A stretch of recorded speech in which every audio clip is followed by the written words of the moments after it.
Assalamualaikum warahmatullahi wabarakatuh. Perkenalkan, nama saya Solihatul Marati, NIM 203200240 dari jurusan PGMI, Fakultas Tarbiyah dan Ilmu Keguruan, IAIN Ponorogo. Di sini saya akan menjelaskan sedikit presentasi mengenai tentang konsep diri. Menurut Kamus Besar Bahasa Indonesia, konsep berarti pengertian, gambaran mental dari objek, proses, pendapat atau paham, rancangan cita-cita yang telah dipikirkan. Pengertian diri atau yang disebut dengan self adalah sikap dan perasaan seseorang terhadap dirinya sendiri dan suatu keseluruhan proses psikologis yang menguasai tingkah laku dan penyesuaian diri. Konsep diri terbentuk karena adanya interaksi dengan orang-orang sekitarnya. Apa yang dipersepsikan individu lain mengenai diri individu tidak terlepas dari struktur, peran, dan status sosial yang disandang seorang individu. Menurut Subadi dan kawan-kawan, konsep diri bukanlah faktor yang dibawa sejak lahir, melainkan faktor yang dipelajari dan terbentuk dari pengalaman individu dalam berhubungan dengan individu lain. Jadi, konsep diri diartikan sebagai suatu anggapan yang mengarah kepada pribadi seseorang yang membuat dapat mengatakan pada dirinya siapa sebenarnya dirinya. Selain itu, konsep pada hakikatnya tidak terlepas dari dirinya sendiri dan upaya ia dalam memahami dunianya, serta anggapan seseorang tentang diri sendiri yang sifatnya sosial, psikis, fisik, emosi, dan lain sebagainya. Itu merupakan pengertian dari konsep diri.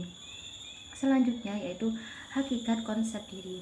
Dalam teori kepribadian, konsep diri merupakan hal yang sering dibahas serta dianggap besar pengaruhnya terhadap tingkah laku seseorang.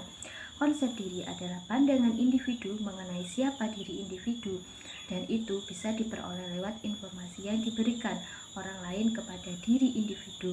Oleh karena itu, konsep diri adalah persepsi atau penilaian terhadap individu. Selain itu, komponen konsep diri terdiri dari yang pertama, gambaran diri. Apa sih gambaran diri? Gambaran diri adalah sikap individu terhadap tubuhnya, baik sadar maupun tidak sadar, meliputi performance, potensi tubuh, persepsi, dan perasaan tentang ukuran dan bentuk tubuh. Selanjutnya yaitu ideal diri. Apa itu ideal diri? Ideal diri adalah persepsi individu tentang perilakunya yang disesuaikan dengan standar pribadi yang terkait dengan cita-cita. Yang selanjutnya yaitu tentang harga diri. Apa sih harga diri? Penilaian individu terhadap hasil yang dicapai dengan cara menganalisis seberapa jauh perilaku individu tersebut. Selanjutnya yaitu peran diri. Peran diri adalah pola perilaku, sikap, nilai, dan aspirasi yang diharapkan individu berdasarkan potensinya atau posisinya di masyarakat. Selanjutnya yaitu tentang identitas diri. Adalah kesadaran akan dirinya pribadi yang bersumber dari pengamatan dan penilaian sebagai sintesis semua aspek konsep diri sebagai sesuatu yang utuh. Selanjutnya yaitu tentang proses perkembangan konsep diri. Ada beberapa cara yang bisa dilakukan dalam meningkatkan konsep diri akademik peserta antara lain. Yang pertama, guru hendaknya dapat membangun suasana pembelajaran yang dapat meningkatkan semangat belajar peserta didik, sehingga ia dapat mengoptimalkan potensinya, seperti mengubah sistem belajar menjadi suatu bentuk permainan yang dapat mendorong potensi siswa untuk lebih semangat dalam belajar. Selanjutnya, guru hendaknya dapat berhubungan baik dengan siswanya di dalam aktivitas belajar. Seorang guru harus dapat menempatkan dirinya di antara kehidupan pribadi peserta didik yang tengah berada pada tahap optimalisasi kemampuannya. Dengan demikian, guru dapat memahami apa yang menjadi keinginan, kekurangan, maupun kekuatan diri dari peserta didik yang membuat dalam mengatasi masalah yang di tengah dihadapi peserta didik. Selanjutnya, guru dapat membangun suasana belajar yang menantang, ajarkan siswa agar dapat bersaing baik dengan dirinya sendiri maupun dengan temannya. Hal tersebut membuat ia belajar dalam memahami kemampuan dirinya, belajar untuk tidak mudah dengan apa yang telah ia capai, serta belajar memahami kekuatan dirinya sendiri, serta senantiasa menghargai apa yang telah dicapai. Selain 3 komponen tersebut, guru hendaknya dapat mengerti komponen apa saja sih yang nantinya akan membangun serta mengoptimalisasi konsep diri peserta didik. Yang pertama, yaitu perasaan dihargai di lingkungannya. Artinya, seorang guru bisa membuat suasana kelas itu nantinya menjadi nyaman, tentram, serta membuat siswa merasa diakui di lingkungannya sehingga dapat menimbulkan sikap percaya diri di tengah masyarakat. Perasaan dihargai dan bernilai di lingkungannya yang ia tempati adalah suatu komponen dalam mengoptimalkan konsep diri yang baik bagi peserta didik. Selanjutnya yaitu perasaan sanggup. Artinya, seorang anak jika diberikan peluang dan pengetahuan yang baik dalam pembelajaran, kecenderungan mereka menunjukkan konsep diri yang bagus. Hal demikian membuat dirinya merasa percaya diri akan tugas yang sedang ia kerjakan.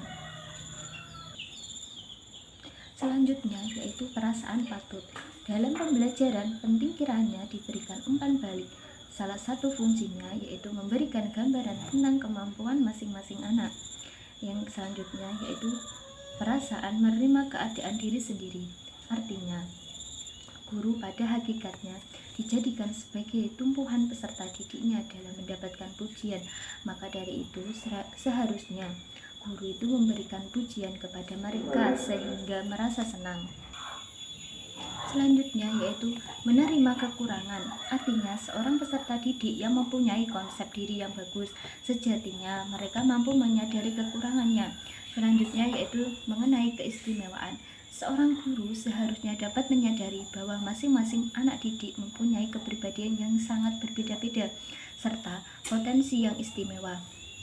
Masing-masing peserta didik atau anak didik tidak sama dengan yang lainnya. Menghormati keistimewaan setiap anak didik berdampak kepada pembentukan konsep diri yang optimal pada diri anak didik itu sendiri. Selanjutnya yaitu mengenai faktor-faktor yang mempengaruhi konsep diri. Menurut Rahmat 2002 menyebutkan faktor-faktor yang mempengaruhi konsep diri itu antara lain. Yang pertama yaitu orang lain. Jika seorang diterima di orang lain, dihormati dan disenangi karena keadaan dirinya, maka orang tersebut akan cenderung bersikap menghormati dan menerima dirinya. Tetapi sebaliknya, jika orang lain selalu meremehkan, menyalahkan, dan menolak individu tersebut, maka ia akan cenderung tidak menyukai terhadap dirinya sendiri. Walaupun demikian, ternyata tidak semua orang lain mempunyai pengaruh yang sama terhadap diri individu tertentu. Ada yang mempunyai pengaruh paling lambat, yaitu orang-orang yang paling dekat dengan individu tersebut. Selanjutnya yaitu kelompok rujukan. Dalam suatu kelompok ataupun komunis pasti akan terdapat norma-norma baik tertulis maupun tidak tertulis. Oleh karena itu, setiap individu yang terkait dengan kelompok tersebut akan berupaya untuk menyesuaikan setiap perilakunya dengan aturan atau norma dalam kelompok tersebut. Menurut Hurlox tahun 1992 menyatakan bahwa faktor-faktor yang mempengaruhi konsep diri itu meliputi yang pertama, kondisi fisik. Kesehatan yang buruk dan cacat fisik menghalangi individu untuk berinteraksi dengan orang lain, sehingga menyebabkan individu merasa berbeda dengan orang lain atau merasa tidak pede. Reaksi yang datang dari orang lain, terutama dari orang terdekat yang dianggap penting, akan mempengaruhi individu dalam melakukan penilaian terhadap kondisi fisiknya. Individu yang mudah sakit akan berbeda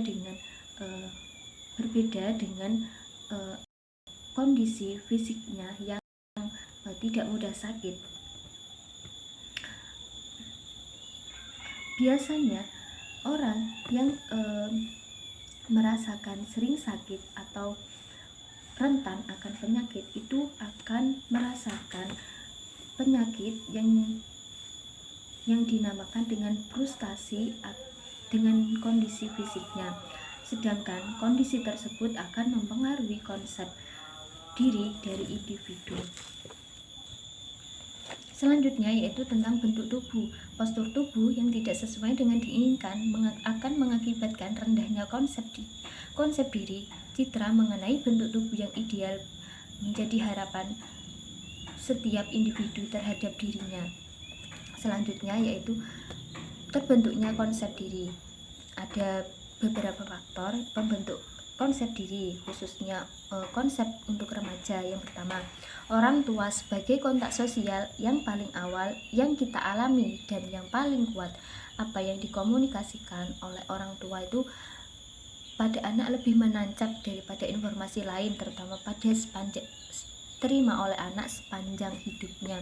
Yang kedua yaitu kawan sebaya yang menempati kedudukan kedua setelah orang tuanya dalam mempengaruhi konsep diri, apalagi perihal penerimaan atau penolakan peran yang diukir anak dalam kelompok teman sebayanya mungkin mempunyai pengaruh yang dalam pada pandangan tentang dirinya sendiri. Yang kedua yaitu masyarakat yang dianggap penting, fakta-fakta kelahiran di mana akhirnya penilaian ini sampai pada anak dan masuk ke dalam konsep diri. Nah, dalam perkembangan remaja, hal yang penting untuk dilakukan adalah membentuk identitas diri yang diperoleh melalui pemahaman tentang konsep diri yang dimilikinya.